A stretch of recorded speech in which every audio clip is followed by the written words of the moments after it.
ನಮಸ್ಕಾರ. K2 ಕನ್ನಡ ನ್ಯೂಸ್ಗೆ ಸ್ವಾಗತ. ವೀಕ್ಷಿಸಿ ಈ ದಿನದ ಸುದ್ದಿಗಳ ರೌಂಡ್ ಅಪ್.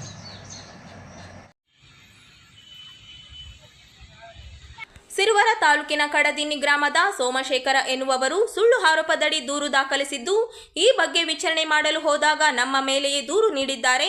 ಪ್ರತಿ ದೂರು ಪಡೆಯದೆ ನಮ್ಮ ಮೇಲೆಯೇ ಸಿರುವಾರ ಪೊಲೀಸ್ ಠಾಣೆ PSI ದಬ್ಬಾಳಿಕೆ ದೌರ್ಜನ್ಯ ಮಾಡುತ್ತಿದ್ದು, ನಮಗೆ ನ್ಯಾಯ ಒದಗಿಸಿಕೊಡಿ ಎಂದು ಮಹಿಳೆಯರು ಜಿಲ್ಲಾ ಪೊಲೀಸ್ ಪರಿಶಿಷ್ಟಾಧಿಕಾರಿ ಕಚೇರಿ ಎದುರು ಪ್ರತಿಭಟನೆ ನಡೆಸಿದ್ದಾರೆ. ಸಿರುವರ ತಾಲೂಕಿನ ಕಡದಿನ್ನಿ ಗ್ರಾಮದ ಗೀತಮ್ಮ ಗಂಡ ರವಿಗೌಡ ಆತನ ತಮ್ಮ ಸೋಮಶೇಖರ ಇವರು ನಮ್ಮ ಅತ್ತಿಗೆ ಗೀತಮ್ಮಗೆ ಕರೆ ಮಾಡಿ ಅವ್ಯಾಜ್ಯ ಶಬ್ದಗಳಿಂದ ನಿಂದಿಸುವುದರಿಂದ ಗೀತಮ್ಮ ಪೊಲೀಸ್ ಠಾಣೆಯಲ್ಲಿ ಮೈದಾನ ಸೋಮಶೇಖರ ಮತ್ತು ವಿರೂಪಾಕ್ಷ ಎನ್ನುವವರ ವಿರುದ್ಧ ದೂರು ನೀಡಿದ್ದಾರೆ. ಸೋಮಶೇಖರ ಎನ್ನುವವರು ಈ ಪ್ರಕರಣಕ್ಕೆ ಸಂಬಂಧವೇ ಇಲ್ಲದವರ ಮೇಲೆ ವೆಂಕಟೇಶ್ ನಾಗಪ್ಪ ಮತ್ತು ರವಿಗೌಡ ನಾಯಕ ಇವರ ಮೇಲೆ ದೂರು ದಾಖಲಿಸುತ್ತಾರೆ. ನಾಗಪ್ಪ ಮತ್ತು ವೆಂಕಟೇಶ್ ಇವರು ಪ್ರಕರಣಕ್ಕೆ ಸಂಬಂಧವೇ ಇಲ್ಲ. ಇವರ ಪತ್ನಿಯರು ಕೇಳಿದಾಗ 7 ಜನರ ವಿರುದ್ಧ ದೂರು ದಾಖಲಿಸುತ್ತಾರೆ. ಇದರಿಂದ ಬೇಸತ್ತು ಹೋಗಿದ್ದೇವೆ ಎಂದು ಸುಮಂಗಳ ದೂರಿದರು. ಪತಿಯರ ವಿರುದ್ಧ ದೂರು ನೀಡಿದ್ದರಿಂದ ಮನೆಯಿಂದ ಹೋಗಿದ್ದಾರೆ. ಇದನ್ನೇ ನೆಪ ಮಾಡಿಕೊಂಡು ಸೋಮಶೇಖರ್ ಮತ್ತು ಪೊಲೀಸರು ರಾತ್ರಿ ಸಮಯದಲ್ಲಿ ಮನೆಗೆ ಬಂದು ಹುಡುಕಾಡುತ್ತಿದ್ದಾರೆ. ನಮಗೆ ಅವ್ಯಾಜ್ಯ ಶಬ್ದಗಳಿಂದ ನಿಂದಿಸಿದ್ದಾರೆ. ನಿತ್ಯ PSI ಅಮರೇಗೌಡ ಮತ್ತು ಹೆಡ್ ಕಾನ್ಸ್ಟೇಬಲ್ ಗುರುಸ್ವಾಮಿ ದೌರ್ಜನ್ಯ ಮತ್ತು ಕಿರುಕುಳ ನೀಡುತ್ತಿದ್ದಾರೆ ಎಂದು ಆರೋಪಿಸಿದರು. ನಮ್ಮ ಮೇಲೆ ಮತ್ತು ಪತಿಯರ ಮೇಲೆ ಸುಳ್ಳು ದೂರು ನೀಡಿದ ಸೋಮಶೇಖರ ವಿರುದ್ಧ ಕ್ರಮ ಕೈಗೊಳ್ಳಬೇಕು ಮತ್ತು PSI ಅಮರೇಗೌಡ ಹಾಗೂ ಹೆಡ್ ಕಾನ್ಸ್ಟೇಬಲ್ ಗುರುಸ್ವಾಮಿ ಇವರನ್ನು ಅಮಾನತು ಮಾಡಬೇಕು ಎಂದು ವಿಷದ ಬಾಟಲಿ ಹಿಡಿದು ಪ್ರತಿಭಟನೆ ನಡೆಸಿದ್ದಾರೆ. ಫೋನ್ ಮಾಡಿ ಅಫೇರ್ ಇದೆ, ಬೇರೆಯವ್ರು ಕೂಡ ಅಫೇರ್ ಇದೆ ಅಂತ ಆ ಥರ ಬೈತಾನೆ. ನಮ್ಮ ತಾಯಿಗೂ ಬೈತಾನೆ. ಇದ್ರ ಮೇಲೆ ಕಂಪ್ಲೇಂಟ್ ಕೊಟ್ಟಿನಿ. ಸಿರುವಾರ PSI ಏನೂ ತೊಗೊಂಡಿಲ್ಲ. ಸಿರುವಾರ PSI ಮೇಲೆ ಇದು ಮಾಡಬೇಕು. ಅಮರೇಗೌಡ PSI ಅವರು ಸಸ್ಪೆಂಡ್ ಆಗಬೇಕು. ಸಸ್ಪೆಂಡ್ ಆಗತ್ತಾ ನಾವು ಹೋಗಲ್ಲ, ನಾ ಇಲ್ಲೇ ಕುಂದಿರ್ತೀನಿ, ನಮ್ಗೆ ನ್ಯಾಯ ಇಲ್ಲ. ಇದ್ರ ಬಗ್ಗೆ ಚರ್ಚೆ ಹೇಳಿರಿ. ಕಾರಣ ಗೊತ್ತಿಲ್ಲ ರೀ, ಕೆಟ್ಟದಾಗಿ ಬೈತಾನ ಅಷ್ಟೇ. ನಾವು ಇರಮ್ಮ ನೆಕಡೆ ಹೋಗಮ್ಮ, ನಮಗೂ 4 ಮಕ್ಕಳವ ಸಣ್ಣ ಸಣ್ಣವು ಅಂತ ಇದ್ರಿ. ಅದ್ರ ಮೇಲೆ ಕ್ರಮ ಏನು ತಗೊಂಡಿಲ್ಲ. ಅವ್ರ ಮೇಲೆ FIR ಕಾಪಿ ಆಗಿ 15 ದಿನ ಆಯ್ತು. ವಿರಮ್ಮ ಎಲ್ಲಿಗೆ ಹೋಗಮ್ಮ, ನನಗೆ 4 ಮಕ್ಕಳು ಅವ, ಹೋಗಿ ಅಲ್ಲಿದ್ದಿ ಇಲ್ಲಿದ್ದಿ ಅಂತಲ್ಲ, ನಾನು ಎಲ್ಲಿಗೆ ಹೋಗ್ಬೇಕು ಅದು ಹೇಳ್ಬೇಕು. ನನಗೆ ನ್ಯಾಯ ಬೇಕು. ನನಗೆ ಸಿರುವಾರ PSI ಸಸ್ಪೆಂಡ್ ಆಗಲೇಬೇಕು. ಅಮರೇಗೌಡ ಅತನ ಹೆಸರು. ನಮಗೆ ನ್ಯಾಯ ಇಲ್ಲ. ಇಲ್ಲಿಕಂದ್ರೆ ಬಂದು ಚೆಕ್ ಮಾಡ್ತಾರ, ಮನೆಯೆಲ್ಲ ಚೆಕ್ ಮಾಡಿ ಆಮೇಲೆ ನೀವು ಬಂದು ಕುಂದ್ರಿ ಅಂಗಳದಾಗ ಅಂತಾರ. ನಾವು ಎಲ್ಲಿಗೆ ಹೋಗಮ್ರಿ ಹೆಣ್ಮಕ್ಳ? ಅಷ್ಟು ಕೆಟ್ಟದಾಗೆ PSIನೂ ಹಂಗೆ ಮಾತಾಡ್ತಾನ. ಅದು ನಮ್ಗೆ ನ್ಯಾಯ ಬೇಕು. 15 ದಿನ ಆಯ್ತು ರೀ, ಕಂಪ್ಲೇಂಟ್ ಕೊಟ್ಟು 15 ದಿನ ಆಯ್ತು ರೀ. ಅವ್ರ ಮೇಲೆ ಏನು ಕ್ರಮ ತಗೊಂಡಿಲ್ಲ. ಅವರು ಊರಾಗೆ ಅಡ್ಡಾಡ್ತಾರ. ಮತ್ತೆ ರಾತ್ರಿ ಬಂದು ಬಾಗಿಲು ಬಡಿತಾರ. ನಮ್ಮ ಗಂಡ್ರು FIR ಆಗ್ಯಾನಂತ 4 ದಿನ ಊರ್ ಬಿಟ್ಟಾರ. ರಾತ್ರಿ ಬಂದ್ರೆ ಮನೆ ಮುಂದೆ ಬಂದು ಬೈಕ್ ನಿಂದ್ರಿಸ್ತಾರ. ಅದಕ್ಕೆ ಕಾರಣ ಬೇಕು ನಮ್ಗೆ, ಏನಂತ ಗೊತ್ತಾಗ್ಬೇಕು. ಹಸ್ಬೆಂಡ್ ಮೇಲೆ ಆಗಿದೆ. ಹೌದೇ, ಅವ್ರ ಮೇಲೆ ಅವ್ರ ತಲ್ಲಿ ದುಡ್ಡು ತಗೊಂಡಾರ. PSI ದುಡ್ಡು ತಗೊಂಡು ಇವ್ರ ಮೇಲೆ ಅಟ್ಯಾಕ್ ಮಾಡ್ಬೇಕಂತ ದಿನ ಪೊಲೀಸರು ಬಂದು ಚೆಕ್ ಮಾಡ್ತಾರ.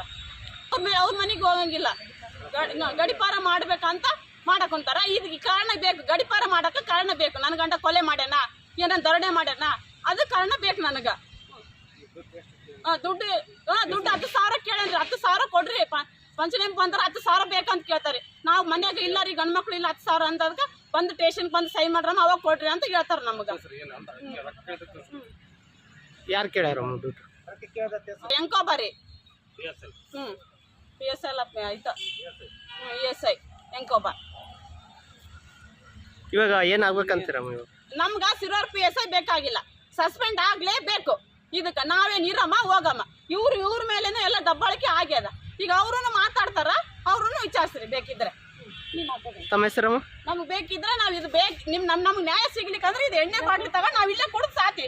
ಅದು ಯಾರು ಕೇಳ್ತಾರ ಕುಂದಿರ್ತೀವಿ ನಾವು. ಬರ್ಲಿ ಬೆಳಗ ಮುಂಜಾನೆ ತರ ಇಲ್ಲೇ ಕುಂದಿರ್ತೀವಿ. ನಾವು 4 ಮಕ್ಕಳು ಕಟ್ಕೊಂಡು ಲೀವಿ. ಇದಕ್ಕೆ ನಮಗೆ ನ್ಯಾಯ ಬೇಕು. ನೀವು ಮಾತಾಡ. ನಮ್ಮ ಯಜಮಾನ್ ಫೋನ್ ಮಾಡಿ ನೀನೇನು ಅಲ್ಲಿ ಮಕ್ಕಂಡಾಳ ಇಲ್ಲಿ ಮಕ್ಕಂಡಾಳ ಅಂತನ್ರಿ. ನಾವೇನು ಇರಮ್ಮ ಈ ಕಡೆ ಹೋಗಮ್ಮ. ಅವ್ರಿಗೆ ಜಾಗ ನಮ್ಗೆ ತೋರಿಸ್ಬೇಕಲ್ರಿ. ನಮ್ಮ ಯಜಮಾನ್ ನಮ್ಮ ಮನೆ ಕರ್ಕವಲ್ರಿ. ಅವ್ರ ತಲೆ ಹೋಗಿರು, ಅವ್ರ ತಲೆ ಇರು ಅಂತಾರೆ. ನಾವು ಹೊರಗೆ ಕುಂತ್ಬೇಕು. 15 ದಿನ ಆತ್ರಿ ಇಲ್ಲಿಗೆ. ನಾವು ಹೋಗಿ ಕೇಳಿದ್ರಕ್ಕೆ ನಮ್ಮ ಮೇಲೆ ಕೇಸ್ ಮಾಡ್ತಾರೆ ರೀ. FIR ಮಾಡ್ತಾರೆ. ಹೆಣ್ಮಕ್ಳ ಮೇಲೆ ಎಲ್ಲಿಗೆ ಹೋಗಮ್ರಿ ನಾವು? ನಮ್ಗೇನಿಲ್ರಿ. ಅವರು ಇನ್ನೇ ಊರಾಗ್ರಿ ನನ್ನ ಗಂಡನ ಮೇಲೆ ಕೇಸ್ ಮಾಡಿ ನನ್ನ ಗಂಡನ ಊರು ತಿರುಗಿಸ್ತಾರೆ ರೀ. ರಾತ್ರಿ ಮನೆಗೆ ಬರ್ತಾರೆ ರೀ. ಎದ್ರ ಫೋನ್ ಸಲ ಮಾಡಿ ಅವರು ಅಲ್ಲಿ ಮಕ್ಕಂಡಾಳ ಇಂತಲ್ಲಿ ಮಕ್ಕಂಡಾಳ ಅಂತಲ್ಲಿ ಮಕ್ಕಂಡಾಳ ಚೆನ್ನಂತಲ್ಲಿ ಮಾದ ಚೆನ್ನಂತಲ್ಲಿ ಮಕ್ಕಂಡಾಳ ಅಂತನ್ರಿ ಆತ ಸೋಮಶೇಖರ್ ರೀ ಇಸುಬು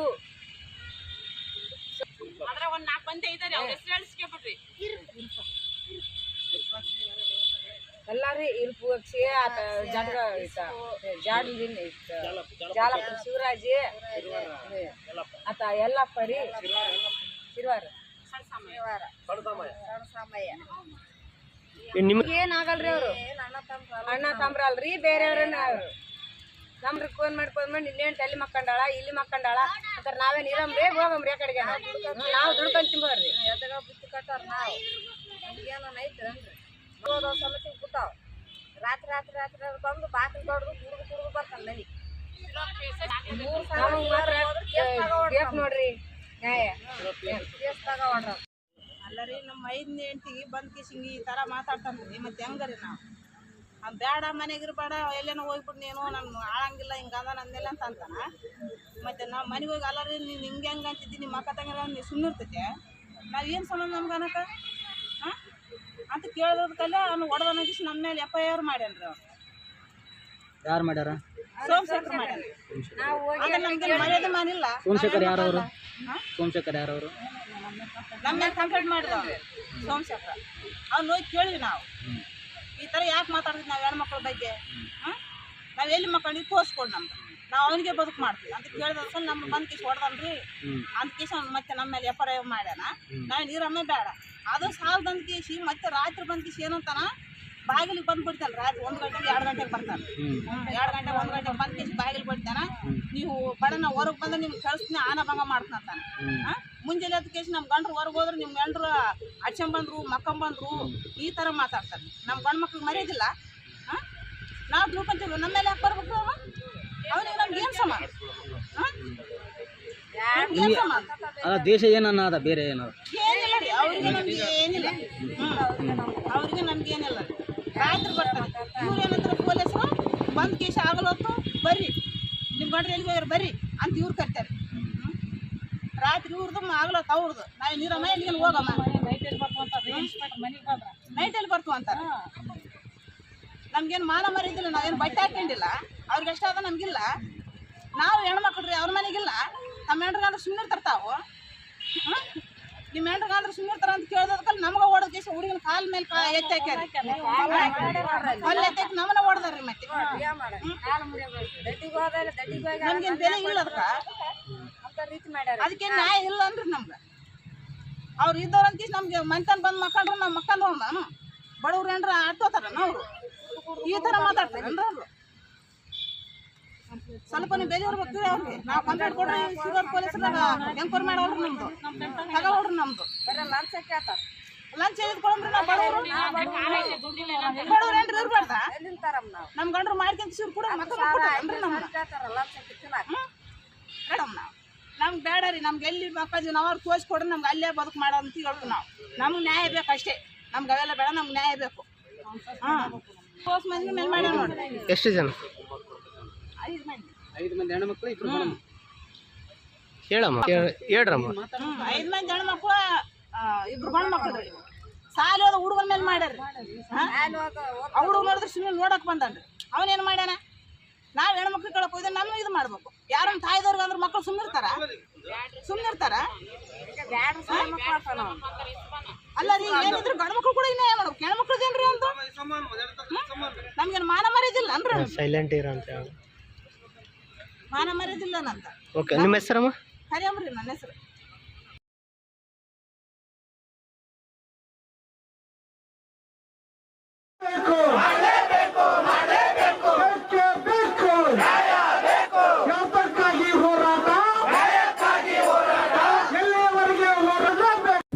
ತಿಂತಿಣಿ ದೇವದುರ್ಗ ಕಲ್ಮಾಲ ಹೆದ್ದಾರಿಯಲ್ಲಿ ಅಳವಡಿಸಿರುವ 2 ಅವೈಜ್ಞಾನಿಕ ಟೋಲ್ಗೇಟ್ಗಳನ್ನು ತೆಗೆಯಬೇಕು ಎಂದು ಒತ್ತಾಯಿಸಿ ಶಾಸಕಿ ಕರಿಯಮ್ಮ ನಾಯಕ್ ಅವರು ಮಾಡುತ್ತಿರುವ ಅಹೋರಾತ್ರಿ ಧರಣಿ ಮುಂದುವರೆದಿದೆ. ಇನ್ನು ಇದೇ ತಿಂಗಳು 24ನೇ ತಾರೀಕು ಸಚಿವರು ಈ ಒಂದು ಟೋಲ್ಗೇಟ್ ಆಗು ಹೋಗುಗಳ ಬಗ್ಗೆ ಸಭೆಯನ್ನ ಕರೆದಿದ್ದು ಆದರೆ 24ರವರೆಗೆ ಈ ಒಂದು ಹೋರಾಟ ನಡೆಯುತ್ತದೆ. ಇಲ್ಲವಾದಲ್ಲಿ ತಾತ್ಕಾಲಿಕವಾಗಿ ಆದರೂ ಈ ಒಂದು ಟೋಲ್ ಸಂಗ್ರಹ ಬಂದ್ ಮಾಡಬೇಕು. ಇಲ್ಲದಿದ್ದರೆ ಈ ಒಂದು ಹೋರಾಟ ತಾತ್ಕಾಲಿಕವಾಗಿ ಬಂದ್ ಮಾಡುವವರೆಗೂ ನಡೆಯುತ್ತದೆ ಎಂಬ ಎಚ್ಚರಿಕೆಯನ್ನ ಸರ್ಕಾರಕ್ಕೆ ಶಾಸಕಿ ಕರಿಯಮ್ಮ ಅವರು ನೀಡಿದ್ದಾರೆ. ಇನ್ನು ಇಂದು ಬೆಳಗ್ಗೆ ಸಾಕಷ್ಟು ಜನ ಕಾರ್ಯಕರ್ತರು, ಗ್ರಾಮಸ್ಥರು, ರೈತ ಮುಖಂಡರು, ಲಾರಿ ಮಾಲೀಕರ ಸಂಘ ಸೇರಿದಂತೆ ಹಲವು ಸಂಘಟನೆಗಳು ಶಾಸಕಿ ಕರಿಯಮ್ಮ ಅವರ ಒಂದು ಹೋರಾಟಕ್ಕೆ ಬೆಂಬಲ ಸೂಚಿಸಿದ್ದು, ಕೂಡಲೇ ಈ ಒಂದು ಟೋಲ್ ಗೇಟ್ ಅನ್ನು ತೆಗೆಯಬೇಕು ಎಂಬ ಒತ್ತಾಯ ಒಕ್ಕೂರಲಿನಿಂದ ಕೇಳಿ ಬಂದಿದೆ.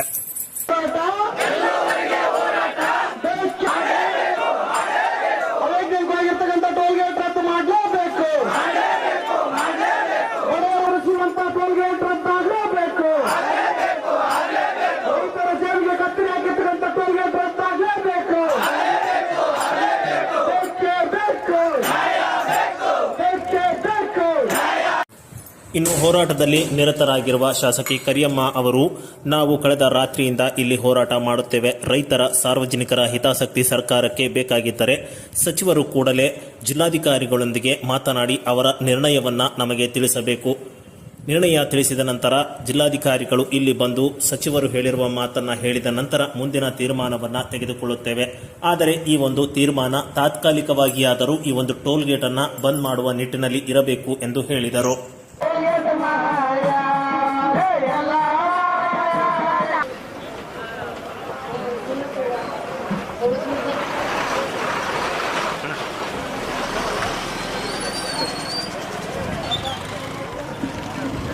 ಈಗ ಬಾಬಾ ಸಾಹೇಬ್ ಅಂಬೇಡ್ಕರ್ ಅವರ ಕುರಿತು ಒಂದು ಗೀತೆಯನ್ನ ಪ್ರಸ್ತುತಪಡಿಸ್ತಾ ಇದ್ದೀನಿ. ದಯವಿಟ್ಟು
ಇಲ್ಲಿ 40 ಕಿಲೋಮೀಟ್ರ್ ಒಳಗಡೆ 2 ಟೋಲನ್ನ ಅನಧಿಕೃತವಾಗಿ ಸರ್ಕಾರ ಇದನ್ನು ನೇಮಿಸ್ಯಾರ.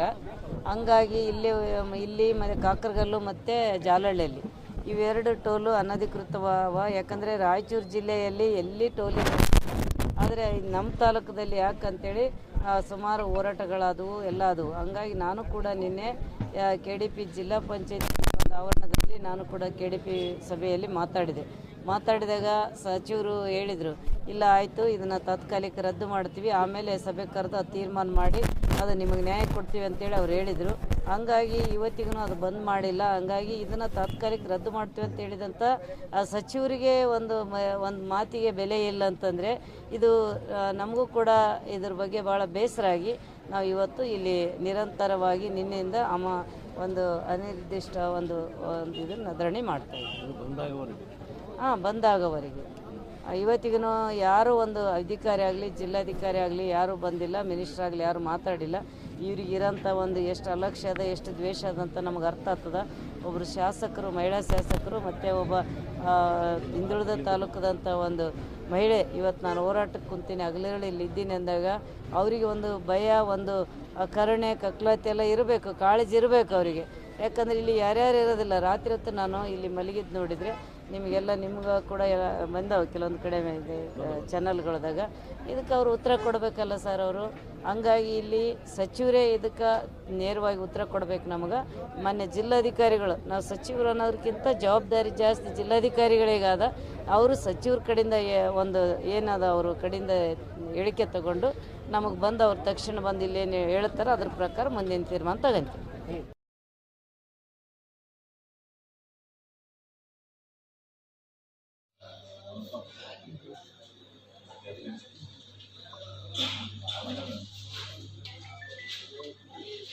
ನಗರದ ಜನರಿಗೆ ಶುದ್ಧವಾದ ಕುಡಿಯುವ ನೀರನ್ನು ಕೊಡುವುದು ಮಹಾನಗರ ಪಾಲಿಕೆಯ ಜವಾಬ್ದಾರಿಯಾಗಿದ್ದು, ಈ ನಿಟ್ಟಿನಲ್ಲಿ ಕುಡಿಯುವ ನೀರನ್ನು ಪರೀಕ್ಷಿಸಲು ತರಬೇತಿಯನ್ನು ಪಡೆದು ಶುದ್ಧ ಕುಡಿಯುವ ನೀರನ್ನು ಒದಗಿಸಲು ಸಿಬ್ಬಂದಿಗಳು ಕೈಜೋಡಿಸಬೇಕೆಂದು ಪಾಲಿಕೆ ಆಯುಕ್ತ ಜುಬೇನ ಮಹಾಪಾತ್ರ ಹೇಳಿದರು.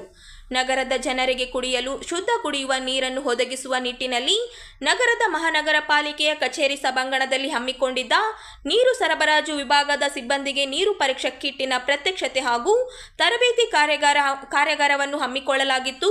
ನೀರು ಪರೀಕ್ಷಾ ಕಿಟ್ಟಿನ ಪ್ರತ್ಯಕ್ಷತೆ ಹಾಗೂ ತರಬೇತಿ ಕಾರ್ಯಾಗಾರವನ್ನು ಉದ್ದೇಶಿಸಿ ಮಾತನಾಡಿದರು. ನಗರದಲ್ಲಿ ಕುಡಿಯುವ ನೀರು ಪೂರೈಕೆಯ ಕೆಲಸ ಮಾಡುವ ವಾಲ್ಮ್ಯಾನ್ಗಳಿಗೆ ಹಾಗೂ ನೀರು ವಿಭಾಗದ ಸೂಪರ್ವೈಸರ್ಗಳಿಗೆ ನೀರಿನ ಪರೀಕ್ಷಾ ವಿಧಾನದ ಬಗ್ಗೆ ತಿಳುವಳಿಕೆ ಬರುವ ನಿಟ್ಟಿನಲ್ಲಿ ಕಾರ್ಯಾಗಾರವನ್ನು ಹಮ್ಮಿಕೊಳ್ಳಲಾಗಿದೆ. ಈ ಕಿಟ್ ಮೂಲಕ ಪರೀಕ್ಷೆ ಮಾಡಿದ್ದಲ್ಲಿ ನೀರಿನ ಗುಣಮಟ್ಟದ ಕುರಿತು 100% ವರದಿ ಬರಲು ಸಾಧ್ಯವಿಲ್ಲ. ಅಶುದ್ಧ ನೀರನ್ನು ಪತ್ತೆ ಹಚ್ಚಬಹುದಾಗಿದೆ. ಈ ವರದಿಯನ್ನು ಆಧರಿಸಿ ಪ್ರಯೋಗಾಲಯದಲ್ಲಿ ನೀರನ್ನು ಮರುಪರೀಕ್ಷೆ ಮಾಡಲಾಗುವುದು ಎಂದು ತಿಳಿಸಿದರು. ಇದೇ ವೇಳೆ ಕುಡಿಯುವ ನೀರು ಸರಬರಾಜು ಇಲಾಖೆಯ ನೀರು ಪರೀಕ್ಷಾ ತಜ್ಞರಾದ ಚಂದ್ರಿಕಾ ಹಾಗೂ ಯಾಕೂಬ್ ಅವರು ನೀರು ಪರೀಕ್ಷಾ ಕಿಟ್ಟಿನ ಪ್ರತ್ಯಕ್ಷತೆಯನ್ನು ನೀಡಿದರು.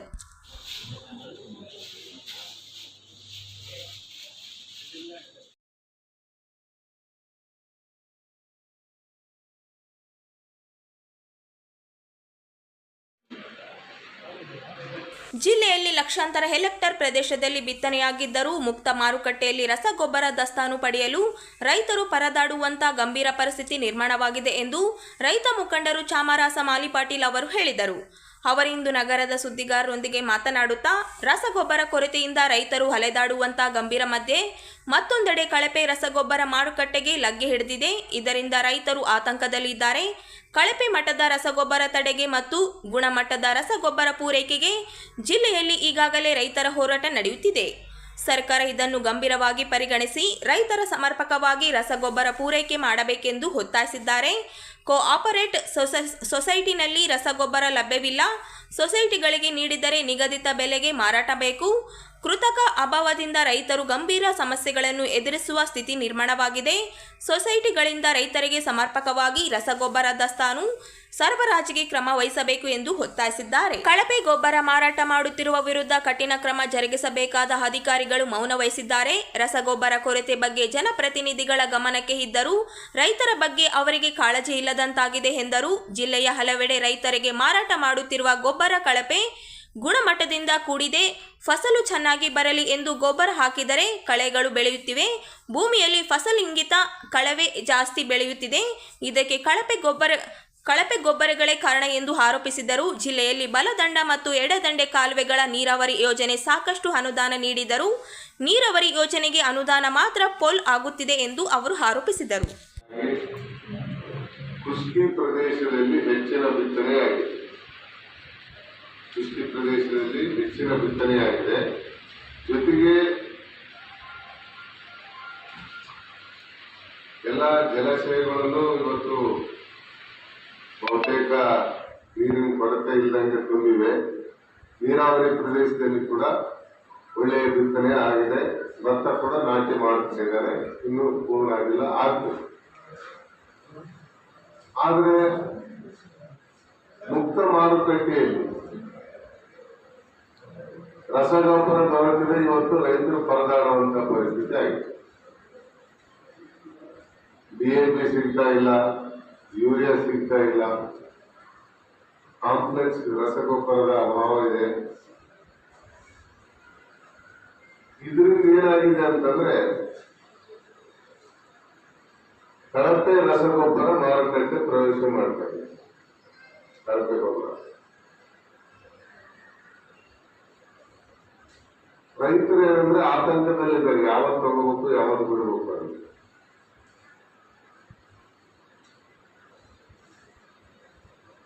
ಕೋಆಪರೇಟಿವ್ ಸೊಸೈಟಿಗಳಲ್ಲಿ ವಿತರಣೆ ಮಾಡಬೇಕಾದಂತ ರಸಗೊಬ್ಬರ ಅವರು ಮಾಡ್ತಾ ಇಲ್ಲ. ಸೊಸೈಟಿಗಳಲ್ಲಿ ಕೊಟ್ರೆ MRP ಬೆಲೆಗೆ ಮಾರಾಟ ಮಾಡಬೇಕಾಗ್ತದೆ. ಈ ಆಡಳಿತದ ಒಳಸಂಚಿನಿಂದ ಹೆಚ್ಚು ಡೀಲರ್ಗಳಿಗೆ ಕೊಡ್ತಾರೆ. ಆ ಡೀಲರ್ಗಳು ಏನಂದ್ರೆ ಈ ಅಭಾವ ನೋಡಿ, ಈ ಕೃತಕ ಅಭಾವವನ್ನು ನೋಡಿ MRPಗಿಂತ ಹೆಚ್ಚಿನ ಬೆಲೆಯಲ್ಲಿ ಇವತ್ತು ಮಾರಾಟ ಮಾಡ್ತಾರೆ. ಅಲ್ಲಿ ಕೂಡ ಟೋಲ್ ತುಂಬಿಸ್ಬೇಕು, ಸುಮ್ಮನೆ ತುಂಬ. ಅದಕ್ಕೆ ಎಲ್ಲ ಈ ಹೋರಾಟಗಳನ್ನು ಗಮನಿಸಿ ಮುಂದೆ ಹೆಚ್ಚಿನ ಹೋರಾಟಗಳನ್ನ ಆಗೋದನ್ನ ಕಡಿಮೆ ತಂದ್ರೆ ತಕ್ಷಣ ಟೋಲ್ ಅನ್ನು ನಿಲ್ಲಿಸಬೇಕು, ಅದನ್ನ ತೆರವುಗೊಳಿಸಬೇಕು ಅಂತ ಹೇಳಿ ಈ ಸರ್ಕಾರಕ್ಕೆ ಒತ್ತಾಯವನ್ನು ನಾವು ಮಾಡಿ, ಜೊತೆಗೆ ನೀರಾವರಿ ಸಮಸ್ಯೆಗಳು ಇವತ್ತು ನಾರಾಯಣಪುರ ಬಲದಂಡೆ ನಾಲೆ ಇರಬಹುದು, ತುಂಗಭದ್ರಾ ಎಡದಂಡೆ ನಾಲೆ ಇರಬಹುದು, ಸುಮಾರು ನೀರಾವರಿಗೆ ಬಜೆಟ್ನಲ್ಲಿ 14-15 ಮೀಸಲಿಟ್ಟರು ಕೂಡ ಈ 2-3 ತಿಂಗಳ ನೀರು ಬಂದಾದ್ರೂ ಯಾವ ಉಪಕಾಲುವೆಗಳು ದುರಸ್ತಿ ಆಗಿದೆ. ನಿಮ್ಗೆ ಗೊತ್ತಿದ್ದಂಗೆ ನಾರಾಯಣಪುರ ಬಲದಂಡೆ ನಾಲೆ 15 ಡಿಸ್ಟ್ರಿಬ್ಯೂಟರ್ಗಳಿಗೆ 1460 ಕೋಟಿ ಅನುದಾನ ಬಂದ್ರು, ಅವು ಕೂಡ ಅರ್ಧಂಬರ್ಧವಾಗಿದೆ. ತುಂಗಭದ್ರಾ ಎಡದಂಡೆ ನಾಲೆಯಲ್ಲೇನೂ ಅಷ್ಟೇ ಆಗಿದೆ. ಮತ್ತೆ ಈ ಎಲ್ಲ ಡ್ಯಾಮ್ ತುಂಬಿ ನೀರು ಹೊರಗೋಗ್ತವೆ, ಸಿರುವಾರಕ್ಕೆ ನೀರಿಲ್ಲ.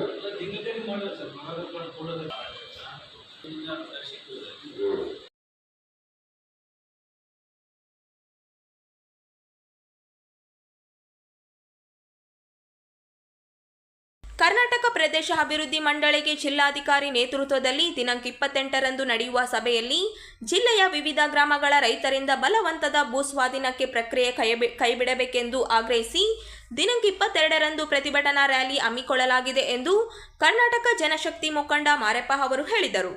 ಅವರಿಂದು ನಗರದ ಸುದ್ದಿಗಾರರೊಂದಿಗೆ ಮಾತನಾಡುತ್ತಾ ತಾಲೂಕಿನ ಹೋಬಳಿಯ ಕುರುಬದೊಡ್ಡಿ ಗ್ರಾಮದಲ್ಲಿನ 147 ಎಕರೆ ಇಡುವಲ್ಲಿ ಭೂಮಿ ಮತ್ತು ಚಂದ್ರಬಂಡ ಹಾಗೂ ಸಿಂಗನೋಡಿ ಗ್ರಾಮಗಳಲ್ಲಿ 511 ಎಕರೆ ಇಡುವಲ್ಲಿ ಭೂಮಿಯನ್ನು ಒಟ್ಟು ವಿಸ್ತೀರ್ಣ 638 ಎಕರೆ ಭೂಮಿಯನ್ನು ಕರ್ನಾಟಕ ಕೈಗಾರಿಕೆ ಪ್ರದೇಶ ಅಭಿವೃದ್ಧಿ ಮಂಡಳಿಗಾಗಿ ವಶಪಡಿಸಿಕೊಳ್ಳುವ ಕುರಿತು ಚರ್ಚಿಸಲು ಜಿಲ್ಲಾಧಿಕಾರಿ ನೇತೃತ್ವದಲ್ಲಿ ನಡೆಯಲಿದ್ದು, ರೈತರು ಭೂ ಸ್ವಾಧೀನಕ್ಕೆ ಮುಂದಾದರೆ ಮಾತ್ರ ವಶಕ್ಕೆ ಪಡೆದುಕೊಳ್ಳಬೇಕು. ಈಗಾಗಲೇ ಬಹುತೇಕ ರೈತರು ಭೂಮಿಯನ್ನು ನೀಡಲು ಸಿದ್ಧರಿಲ್ಲ ಎಂದು ತಿಳಿಸಿದ್ದಾರೆ. 2013ರ ಭೂ ಸ್ವಾಧೀನ ಕಾಯ್ದೆ ಪ್ರಕಾರ ಹಿಡುವಳಿದಾರರ ಪೈಕಿ 80% ಒಪ್ಪಿಗೆ ಕಡ್ಡಾಯವಾಗಿ ಸೂಚಿಸಬೇಕು. ಭೂ ಹಿಡುವಳಿದಾರರು ಯಾವುದೇ ಕಾರಣಕ್ಕೂ ಭೂಮಿಯನ್ನು ಬಿಟ್ಟುಕೊಡುವುದಿಲ್ಲವೆಂದು ಒಕ್ಕಲಿನ ತೀರ್ಮಾನಿಸಲಾಗಿದೆ. ಆದರೆ ರೈತರಿಗೆ ಇಷ್ಟವಿಲ್ಲದಂತಹ ಬಲವಂತದ ಭೂ ಸ್ವಾಧೀನ ಪ್ರಕ್ರಿಯೆ ಕೈಬಿಡಲು ಆಗ್ರಹಿಸಿ ಈಗಾಗಲೇ ಸರ್ಕಾರ ಹೊರಡಿಸಿರುವ ಅಂತಿಮ ಅಧಿಸೂಚನೆಯ ಪ್ರತಿಯನ್ನು ಸುಡುವ ಮೂಲಕ ಪ್ರತಿಭಟನೆ ನಡೆಸಲಾಗುವುದು ಎಂದರು. ಕುರುಬದೊಡ್ಡಿ, ಚಂದ್ರಬಂಡ ಹೋಬಳಿಯ ಚಂದ್ರಬಂಡ ಮತ್ತು ಸಿಂಗನೋಡಿ ಈ ಹಳ್ಳಿಗಳಲ್ಲಿ ಸುಮಾರು 655 ಎಕರೆ ಭೂಮಿಯನ್ನು ಕರ್ನಾಟಕ ಕೈಗಾರಿಕಾ ಪ್ರದೇಶ ಅಭಿವೃದ್ಧಿ ಮಂಡಳಿ ಭೂಮಿಯನ್ನು ವಶಪಡಿಸಿಕೊಳ್ಳಬೇಕಂತೇಳಿ 28ನೇ ತಾರೀಕಿಗೆ ಮಾನ್ಯ ಜಿಲ್ಲಾಧಿಕಾರಿಗಳು ರೈತರ ಜೊತೆ ಸಭೆಯನ್ನು ಏರ್ಪಡಿಸಿದ್ದಾರೆ.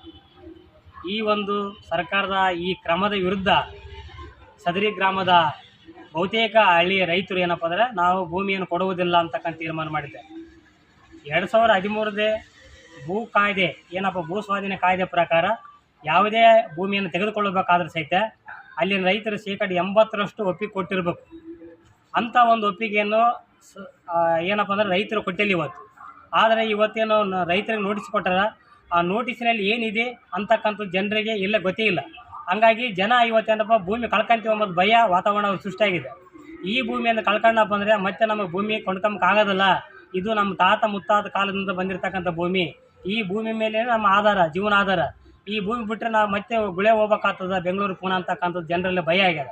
ಸರ್ಕಾರದವರು ಯಾವುದೇ ಭೂಮಿಯನ್ನು ಸ್ವಾಧೀನ ಮಾಡಿಕೊಳ್ಬೇಕಾದ್ರೆ ಉಸುಗು ಯಾವುದೋ ಒಂದು ಸೌಳು ಭೂಮಿ, ಕಲ್ಲು ಭೂಮಿ ಅಂಥ ಭೂಮಿಯನ್ನು ಇವ್ರು ಮಾಡ್ಕೋಬೇಕು. ಆದರೆ ಇವ್ರು ಸಾಗುವಳಿ ಮಾಡ್ತಕ್ಕಂಥ ಭೂಮಿಯನ್ನು ಕೈ ಹಾಕಿದ ಬೇರೆ ರೈತರು ಕುತ್ತಿಗಿಸ್ದಂಗೆ ಇವಾಗ ಸರ್ಕಾರದವ್ರು ಮಾಡೋಕ್ಕಾಗ್ತಾರೆ. ಹಂಗಾಗಿ ಈ ಒಂದು ನಿರ್ಧಾರವನ್ನು ನಾವು ಜನ ಏನಪ್ಪ ತೀರ್ಮಾನ ಮಾಡ್ಯಾರ, ಯಾವುದೇ ಕಾರಣಕ್ಕೆ ಭೂಮಿಯನ್ನು ಕೊಡುವುದಿಲ್ಲ ಅಂತಕ್ಕಂಥ ಜನ ತೀರ್ಮಾನ ಮಾಡ್ಯಾರ. ಹಂಗಾಗಿ ಇವತ್ತೇನಪ್ಪ ಅಂದರೆ ತಾವು ಏನಪ್ಪ ಅಂದರೆ ಇದು ಒಂದು ಏನು ಅಧಿಸೂಚನೆ ಹೊರಡಿಸ್ತಾರಲ್ಲ, ಅಧಿಸೂಚನೆ ವಾಪಸ್ ತಗೋಬೇಕು. ಒಂದು ವೇಳೆ ವಾಪಸ್ ಆಗಲಿದ್ರೆ ನಾವು ದೀರ್ಘ ಹೋರಾಟ ಮಾಡ್ಬೇಕಾಗ್ತದ ಅಂತಕ್ಕಂಥದ್ದು ನಾವು ಹೇಳ್ಬೇಕಾಗ್ತದ. ಹಂಗಾಗಿ ಅಧಿಸೂಚನೆ ಸುಡುವುದ್ರ ಮುಖಾಂತರ ನಮಗೆ ಇದು ಬೇಕಾಗಿಲ್ಲ ಅಂತಕ್ಕಂಥ ಸುಡುವುದ್ರ ಮುಖಾಂತರ ನಾವು ಪ್ರತಿಭಟನೆ ಮಾಡ್ತೀವಿ. ಜಿಲ್ಲಾಡಳಿತ ಎಲ್ಲಿ ಆಗಲಿ ಯಾರಾಗ ಒಬ್ಬೊಬ್ರನ್ನ ಕರೆದು ಕಳಿಸಿ ಮೀಟಿಂಗ್ ಮಾಡೋದಲ್ಲ, ಎಲ್ಲರೂ ಸೇರ್ಕೊಂಡು ಭೂಮಿಯನ್ನು ನೋಡಬೇಕಾಗಿದೆ. ಸೌಳು ಭೂಮಿ ಇದ್ದರೆ ತಗೊಳ್ಳೋ ಇಲ್ಲ ಅಂತ ಹೇಳೋದಿಲ್ಲ. ನಾವು ಯಾವುದೇ ಒಂದು ಕೈಗಾರಿಕೆ ವಿರೋಧಿ ಅಲ್ಲ. ಹಾಗಾಗಿ ನಾವು ಅರ್ಥ ಮಾಡಿಕೊಳ್ಬೇಕಾಗಿದೆ, ಇದು ರೈತರ ಬದುಕಾಗ್ಯದ. ರೈತರನ್ನ ಬೀದಿ ಪಾಲು ಮಾಡ್ತಕ್ಕಂಥ ಸರ್ಕಾರ ತೀರ್ಮಾನಗಳು ಅಲ್ಲಗಳೆಬೇಕಾಗಿದೆ. ಇದು ನಾವು ಹೋರಾಟ ಮಾಡ್ತಕ್ಕಂಥದ್ದು. ನಾವು ಮುಂದಿನ ದಿನಮಾನಗಳಲ್ಲಿ ಇದು ಕೈ ಬಿಡದಿದ್ದಲ್ಲಿ ಮುಂದಿನ ದಿನಮಾನಗಳಲ್ಲಿ ನಾವು ಉಗ್ರವಾಗಿ ಹೋರಾಟ ಮಾಡಬೇಕಂತ ಎಚ್ಚರ ಮಾಡ್ತಿದ್ದೇವೆ. ಮಾರ್ಯಪ್ಪ ಅರಿವಿ, ಕರ್ನಾಟಕ ಜನಶಕ್ತಿ ಜಿಲ್ಲಾ ಸಂಚಾಲಕರು.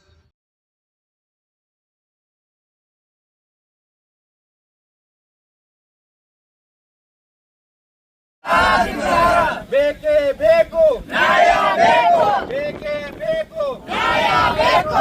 ಅಯ್ಯಯ್ಯೋ ಅಯ್ಯಯ್ಯೋ. ರಾಯಚೂರು ಜಿಲ್ಲಾ ದೇವದುರ್ಗ ತಾಲೂಕಿನಲ್ಲಿ ನಿಯಮಗಳನ್ನು ಗಾಳಿಗೆ ತೂರಿ ಸ್ಥಾಪಿಸಲಾಗಿರುವ ಟೋಲ್ ಸಂಗ್ರಹ ಕೇಂದ್ರ ಟೋಲ್ ಗೇಟ್ ತೆರವು ಮಾಡುವಂತೆ ಒತ್ತಾಯಿಸಿ ದೇವದುರ್ಗ ಶಾಸಕಿ ಕರ್ಯಮ್ಮ ಜಿ ನಾಯಕ ರಾತ್ರಿ ಟೋಲ್ ಬಳಿ ವಾಸ್ತವ್ಯ ಹೂಡಿ ಆಯೋರಾತ್ರಿ ಧರಣಿ ಪ್ರಾರಂಭಿಸಿದ್ದಾರೆ. ನಿನ್ನೆ ನಗರದ ಜಿಲ್ಲಾ ಪಂಚಾಯಿತಿನಲ್ಲಿ ನಡೆದ ಕೆಡಿಪಿ ಸಭೆಯಲ್ಲಿ ಟೋಲ್ ತೆರವು ಮಾಡುವಂತೆ ಪಟ್ಟು ಹಿಡಿದು ನೆಲದ ಮೇಲೆ ಕುಳಿತು ಧರಣಿ ನಡೆಸಿದರು. ಜಿಲ್ಲಾ ಉಸ್ತುವಾರಿ ಸಚಿವರು ತಾತ್ಕಾಲಿಕವಾಗಿ ಟೋಲ್ ರದ್ದುಪಡಿಸುವ ಭರವಸೆ ನೀಡಿದರು. ಆದರೆ ಸಚಿವರ ಭರವಸೆ ಹುಸಿಯಾಗಿದ್ದರಿಂದ ಶಾಸಕಿ ಟೋಲ್ ಬಳಿಯೇ ರಾತ್ರಿ ವಾಸ್ತವ್ಯ ಮಾಡಿದ್ದಾರೆ. ಟೋಲ್ ಕೇಂದ್ರ ಬಳಿಯೇ ಕಾರ್ಯಕರ್ತರು ಅವರಿಗೆ ಹಾಸಿಗೆ, ದಿಂಬು, ಹೊದಿಗೆ ವ್ಯವಸ್ಥೆ ಮಾಡಿದ್ದರಿಂದ ಅವರು ಅಲ್ಲಿಯೇ ಮಲಗಿಕೊಂಡು ರಾತ್ರಿ ಕಳೆದಿದ್ದಾರೆ. ಪಕ್ಷದ ಕಾರ್ಯಕರ್ತರು ಹಾಗೂ ಗ್ರಾಮಸ್ಥರು ಸಾಥ್ ನೀಡಿದ್ದಾರೆ. ಇಂದಿನಿಂದ ಆಯೋರಾತ್ರಿ ಧರಣಿ ನಡೆಯಲಿದ್ದು ಟೋಲ್ ವ್ಯಾಪ್ತಿಯ ಹಳ್ಳಿಗಳ ಜೆಡಿಎಸ್ ಬೆಂಬಲಿತ ಗ್ರಾಮ ಪಂಚಾಯತ್ ಅಧ್ಯಕ್ಷರು, ಸದಸ್ಯರು ಸಹ ಧರಣಿಗೆ ಸಾಥ್ ನೀಡಲಿದ್ದಾರೆ ಎಂಬ ಮಾಹಿತಿ ಲಭ್ಯವಾಗಿದೆ. ಈ ಹಿಂದೆ ಎಚ್.ಡಿ. ಕುಮಾರಸ್ವಾಮಿ ಸಿಎಂ ಆಗಿದ್ದ ವೇಳೆ ದೇವದುರ್ಗ ತಾಲೂಕಿನಲ್ಲಿ ಗ್ರಾಮ ವಾಸ್ತವ್ಯ ಹೂಡಿದ್ದರು. ಹಳ್ಳಿಗಳ ವಾಸ್ತವ್ಯ ಸ್ಥಿತಿ ಅರಿಯಲು ಗ್ರಾಮ ವಾಸ್ತವ್ಯ ಮಾಡಿದ್ದನ್ನು ಇಲ್ಲಿ ಸ್ಮರಿಸಬಹುದಾಗಿದೆ.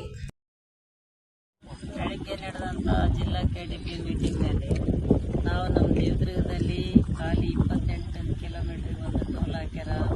ಟೋಲ್ ಬೇಡ ಅಂತಿಗಿರಿ, ನಿರಂತರವಾಗಿ ಟೋಲಿಗೆ ಹೋಗಿ ಓಡಾಟ ಮಾಡಕತ್ತಾರೆ. ಟೋಲ್ ರಿಮೂವ್ ಮಾಡಿರಿ ಸರ್ ಅಂತೇಳಿ ಜಿಲ್ಲಾ ಉಸ್ತುವಾರಿ ಸಚಿವರನ್ನ, ಜಿಲ್ಲಾಧಿಕಾರಿಗಳನ್ನ ಕೇಳ್ಕೊಂಡಿದ್ವಿ. ಅವ್ರೇನು ಹೇಳಿದ್ರು ಅಂದರೆ ತಾತ್ಕಾಲಿಕವಾಗಿ ಅದನ್ನು ರದ್ದು ಮಾಡ್ತೀವಿ ಈ ಕ್ಷಣದಿಂದಲೇ ಅಂತೇಳಿ ಅವರು ಮಾತು ಕೊಟ್ಟ ತಕ್ಷಣವೇ ಅವರು ನನ್ನ ಗೌರವದಿಂದ ಮಾತು ಕೊಟ್ಟು ನಾನು ಎಬ್ಸೆಂಡು ಅವರೆಲ್ಲ ನನಗೆ ಮೀಟಿಂಗ್ನಾಗ ಇನ್ವಾಲ್ವ್ ಆಗೋದು ಮಾಡಿದ್ರು. ಆದರೆ ಈಗ ಕೂಡ ಮತ್ತೆ ನಾನು ಭೇಟಿಯಾದಾಗ ಮತ್ತೆ PWD ಮಂತ್ರಿಗಳು ನಮ್ಮ ಮಾನ್ಯ ಸತೀಶ್ ಜಾರಕಿಹೊಳಿ ಸಾಹೇಬರು ಕೂಡ ಮಾತಾಡಿ ಅವರು ಕೂಡ ಆಯಿತು ಅದನ್ನು ರದ್ದು ಮಾಡ್ರಿ ಅಂತೇಳಿ ಅವ್ರು ಹೇಳ್ಯಾರ. ನೀವು ಹೋಗಮ್ಮ, ನೀನು ಹೋಗೋದ್ರಾಗೆ ಅದು ಬಂದಾಗ್ತದ ಅಂತ ಹೇಳಿದ್ರು. ನಾನೇನು ಹೇಳಿದ್ದೆ ಅಂದರೆ ನಾನು ಹೋಗೋದ್ರಾಗೆ ಬಂದಾಗಿರಲಿಲ್ಲ ಅಂದ್ರೆ ನಾನು ಅಲ್ಲೇ ಕೊಡ್ತೀನಿ ಸರ್ ಅಂತ ಅಂದಿದ್ದೆ. ಆದರೆ ಇಲ್ಲಿ ವಿಷಯ ಬೇರೆನೇ ಆಗಿಬಿಟ್ಟದು. ನಾವು ಬರೋದ್ರಾಗೆ ಅಧಿಕಾರಿಗಳನ್ನ ತಹಸೀಲ್ದಾರ್ ಅರಕೇರಿ ತಹಸೀಲ್ದಾರ್ ಅಮರೇಶ್ ಅವ್ರನ್ನ, ನಮ್ಮ CPI ಅವರು, ನಮ್ಮ ಗುಂಡ್ರಾವ್ ಸಾಹೇಬ್ರನ್ನ, ಮತ್ತು ಇನ್ನು ಪೊಲೀಸ್ ಅಧಿಕಾರಿಗಳನ್ನು, ನಮ್ಮ ಜಾಲಹಳ್ಳಿ ಮಹಿಳಾ PSI ಜಾಲಹಳ್ಳಿ PSI ಅವ್ರನ್ನ, ಎಲ್ಲ ಗೊಬ್ಬೂರು PSI ಅವ್ರನ್ನ ಎಲ್ಲರನ್ನ ಹಾಕಿ ಇಲ್ಲಿ ಟೋಲಿಗೆ ಸೆಕ್ಯೂರಿಟಿ ಕೊಡಕತ್ತಿರೋ ಹೊರತಾಗಿ ಅಲ್ಲಿ ಸಚಿವರು ಮಾತಿಗೆ ಒಂದು ಕೌಡೆಕಾಯಿಸಿನ ಬೆಲೆ ಇಲ್ಲಾಂದರೆ ಏನು ಮಿನಿಸ್ಟ್ರ್ ಹೇಳಿದ್ದು ಇವ್ರು ಕೇಳ್ತಾರೆ, ಇವ್ರು ಹೇಳಿದ ಮಿನಿಸ್ಟ್ರ್ ಕೇಳ್ಬೇಕನ್ನೋದು ನನಗೆ ಅನುಮಾನ ಆಕತ್ತೆ. ಹಂಗಾಗಿ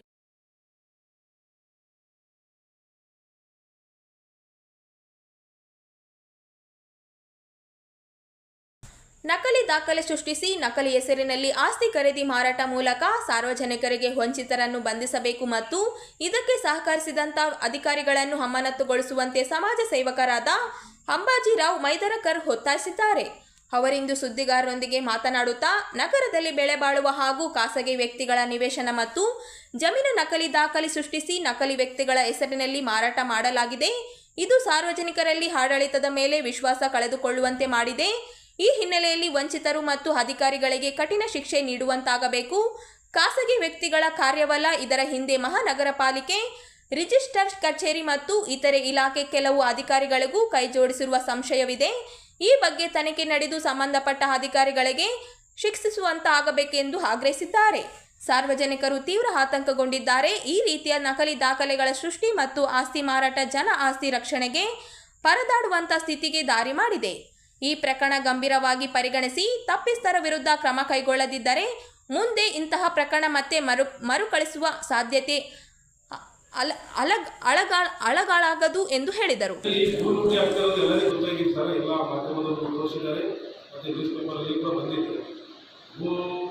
ಮಾಫಿಯಾನೇ ನಡೀತಾ ಇದೆ ರಾಯಚೂರಲ್ಲಿ. ಇದರಿಂದ ನಮ್ಮ ರಾಯಚೂರು ಸಾರ್ವಜನಿಕರಿಗೆ ಬಹಳಷ್ಟು ತೊಂದರೆ ಆಗ್ತಾ ಇದೆ. ಯಾರ ಆಸ್ತಿ ಡ್ಯೂಟಿ ಆಗಿದೆಯೋ ಯಾರ ಆಸ್ತಿ ಡ್ಯೂಟಿ ಆಗಿಲ್ಲ ಅನ್ನೋದೇ ಕನ್ಫ್ಯೂಷನ್ ಆಗಿದ್ದಾರೆ. ಅಂಥ ಸಮಯದಲ್ಲಿ ಈಗ FIR ಕಾಪಿಗಳು ನಿಮಗೆಲ್ಲರಿಗೂ ಕೊಟ್ಟಿದ್ದೀನಿ. ಆ FIR ಕಾಪಿಗಳಲ್ಲಿ ನೀವು ಪ್ರತಿಯೊಂದು FIR ಕಾಪಿಯಲ್ಲಿ ನೋಡಿ ಸರ್ಕಾರಿ ಅಧಿಕಾರಿಗಳು, ನಗರಸಭೆಯ ಮಹಾನಗರ ಪಾಲಿಕೆಯ ಅಧಿಕಾರಿಗಳು ಮತ್ತು ಯಾರು ನಮ್ಮ ಸಬ್ ರಿಜಿಸ್ಟರ್ ಆಫೀಸ್ ಅಧಿಕಾರಿಗಳು ಇವರೆಲ್ಲರ ಹೆಸರಾಗಿದೆ.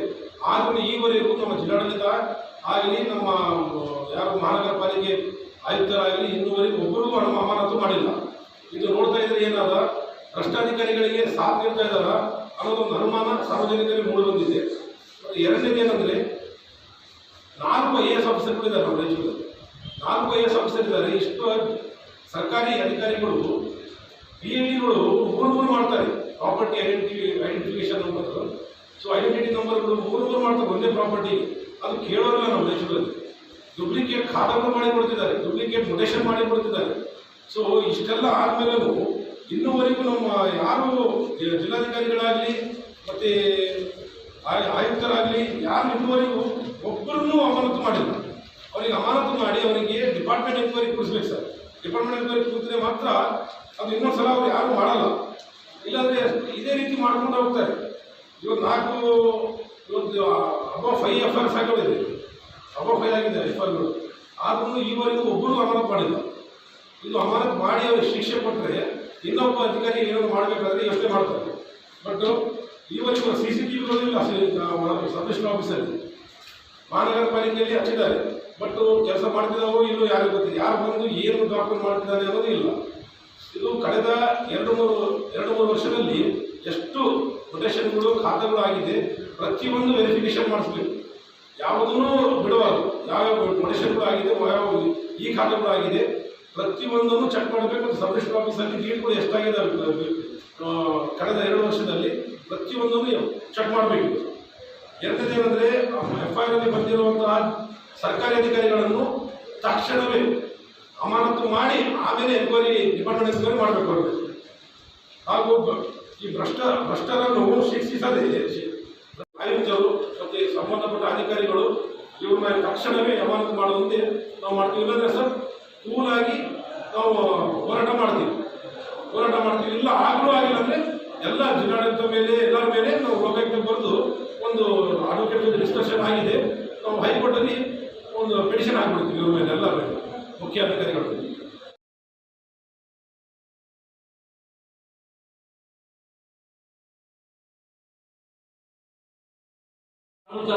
ಮಾಡಬೇಕು. ಆಲ್ರೆಡಿ ಘೋಷಣಾದೇವರ ಮುಖಾಂತರ ನಮ್ಮ ಪ್ರಕಾರ ಆಲ್ ಇಂಡಿಯಾ ಬಜರ್ ಸೇವಾ ಸಂಘದಿಂದ ಜುಲೈ 20ರಂದು ಬೆಳಗ್ಗೆ 11ಕ್ಕೆ ನಗರದ ಮಂತ್ರಾಲಯ ರಸ್ತೆಯ ಬಜರ್ ಭವನದಲ್ಲಿ ರಾಜ್ಯ ಮಟ್ಟದ ಕಾರ್ಯಕಾರಿ ಸಮಿತಿ ಸಭೆ ಹಮ್ಮಿಕೊಳ್ಳಲಾಗಿದೆ ಎಂದು ಆಲ್ ಇಂಡಿಯಾ ಬಜರ್ ಸೇವಾ ಸಂಘ ಜಿಲ್ಲಾ ಅಧ್ಯಕ್ಷ ನಾರಾಯಣಪ್ಪ ನಾಯಕ ಹೇಳಿದರು.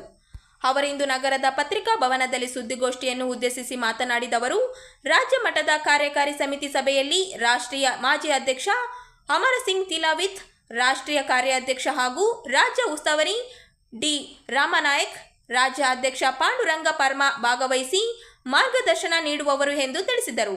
ಜಿಲ್ಲೆಯ ಎಲ್ಲ ತಾಲೂಕುಗಳ ಅಧ್ಯಕ್ಷರು, ಕಾರ್ಯಕಾರಿಣಿ ಸದಸ್ಯರು, ಮಹಿಳಾ ಘಟಕದ ಪದಾಧಿಕಾರಿಗಳು ಹಾಗೂ ಯುವ ಘಟಕದ ಪದಾಧಿಕಾರಿಗಳು ಭಾಗವಹಿಸಿ ಸಲಹೆ ಸೂಚನೆ ಮಾರ್ಗದರ್ಶನ ನೀಡಬೇಕು ಎಂದು ತಿಳಿಸಿದರು.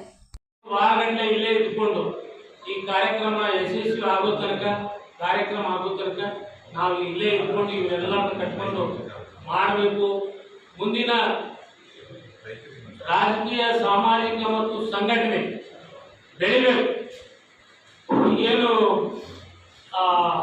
ನಮ್ಮದೇನು ಬೇಡಿಕೆಗಳು ಬಹಳಷ್ಟು ಈ ರಾಜ್ಯದಲ್ಲಿ ನಿಗಮ ಮಂಡಳಿಗೆ ನೇಮಕಾತಿ ಇರ್ಬೋದು, APSC ಮೆಂಬರ್ ಆಗಿರ್ಬೋದು, ವೈಸ್ ಚಾನ್ಸಲರ್ ಆಗಿರ್ಬೋದು, ಇಲ್ಲಿ ತನಕ ಯಾರಿಗೂ ಮಾಡಿಲ್ಲ. ಆದ್ದರಿಂದ ಅದನ್ನು ಕೂಡ ಅವತ್ತಿನ ಅಜೆಂಡಾದಲ್ಲಿ ಒತ್ತಾಯ ಮಾಡ್ತಕ್ಕಂಥ ಕೂಡ ಕಾರ್ಯಕ್ರಮವನ್ನು ಕೂಡ ಹಮ್ಮಿಕೊಳ್ತಾ ಇದ್ದೀವಿ. ಇಡೀ ರಾಜ್ಯದ ಜನ 1 ಲಕ್ಷ ಆಗ್ಬೋದು, 2 ಲಕ್ಷ ಆಗ್ಬೋದು. ಈಗಾಗಲೇ ನಾಳೆ ಅಮಾವಾಸ್ಯೆ ಆದ ನಂತರ ಇಡೀ ರಾಜ್ಯಾದ್ಯಂತ ತಾಲೂಕು ಮಟ್ಟದಲ್ಲಿ, ಜಿಲ್ಲಾ ಮಟ್ಟದಲ್ಲಿ ನಾವು ಸಭೆ ಸಮಾರಂಭಗಳನ್ನು ಮಾಡಿ ಜನರಿಗೆ ಜಾಗೃತವನ್ನು ಮಾಡಿ, ಜನರಿಗೆ ಸಂಘಟನೆ ದೃಷ್ಟಿಯಿಂದ, ಸಂಘಟನೆ ಇದ್ದರೆ ಬಲ, ಸಂಘಟನೆ ಇದ್ದರೆ ಶಕ್ತಿ, ಸಂಘಟನೆ ಇದ್ದರೆ ಅಭಿವೃದ್ಧಿ, ಆ ಒಂದು ತತ್ವ ಆಧಾರದ ಮೇಲೆ ನಾವು ಮಾಡ್ತಕ್ಕಂಥ ಕೆಲಸವನ್ನು ಮಾಧ್ಯಮ ಮಿತ್ರರು ಕೂಡ ನಮಗೆ ಸಾಕಷ್ಟು ಸಹಕಾರ